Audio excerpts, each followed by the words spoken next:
K-pop Demon Hunters: How Sony Lost Nearly $1 billion. K-pop is officially the hit of 2025, the most-watched movie on Netflix ever. What many don't know is that Sony Pictures Animation decided to sell the rights to Netflix K-pop Demon Hunters. It seemed like a prudent choice. Immediately cash in over $120 million and eliminate the risks of a theatrical release in a still uncertain period. No one could have imagined that the animated film, inspired by the world of K-pop, would become a global phenomenon, breaking all records for views on the platform and even conquering the music charts. Today, however, the decision is at the center of a scandal. Sony has practically given up on billion-dollar profits and even to sequel rights, leaving Netflix in complete control of a franchise destined to last. But what happened?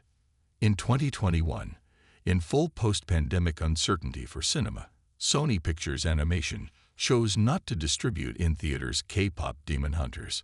Through the existing output deal, the film was sold exclusively to Netflix, which has.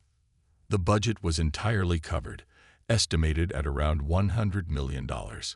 Paid a 25% bonus, equal to approximately $20 million extra. Obtained all exploitation rights, without leaving Sony any profit share. K-pop Demon Hunter numbers.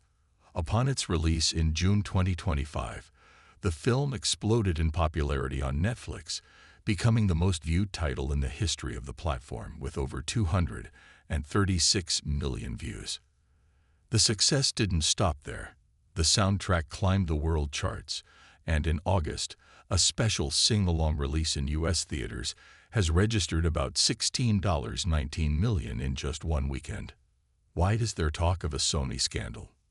Sony's choice turned out to be questionable because, in the face of a product that has demonstrated a potential billion-dollar franchise, the studio only collected the immediate margin of the agreement, giving up. Box office profits.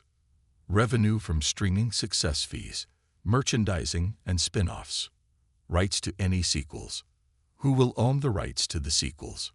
With the 2021 agreement, the intellectual property has passed entirely to Netflix.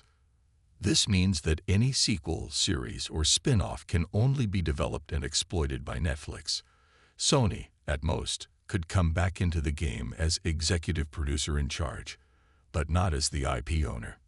Cultural controversies from China. Commercial success was accompanied by controversies on social media.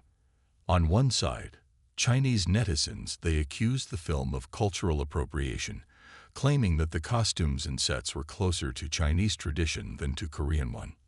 On the other hand, a viral theory claimed that the soundtrack songs were generated by artificial intelligence. The singers involved, including Amy, they strongly denied, claiming full artistic authorship. Sony's regret. In hindsight, Sony executives like the CEO Ravi Ahuja, they admitted that perhaps the film deserved a real theatrical distribution. The case has become emblematic, a mix of global success and missed opportunity, which shows how risky it is to completely give up the rights to a stock with explosive potential.